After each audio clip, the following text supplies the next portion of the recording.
Okay, maayong buntag sa tanan o karong adlaw April 29 na di ay Martes day takaron og welcome back diri sa atong channel Boskoy. Okay, so kini nga video para ni sa mga gataya o lasto sa 3D kuhaon.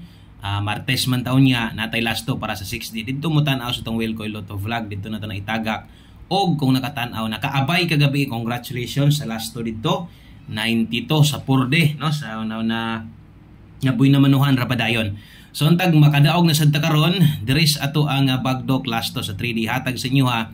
Upat ni ka lasto. So pwede mo balik karon ng 15. Igawas mo ni gihapon sa 5 PM. So natay 5-1. Ang ikaduha na to diha natay 3-4. Okay. So kini nga lasto all draws. So lapos ni ha gikan sa 2 PM, 5 PM ug 9 PM draw. Kaisa ra gyud ko maghatag ani 1 minute video ra man gud ni. So kaisa ra sad ko mohatag ani sa buntag lang. So di na ko magpahabol ani nga lasto. Kung gusto niyo mo focus aning lasto ha, pwede kinyo ning fokusan kay usahay mo late man gud, di mo gawas sa 2 PM.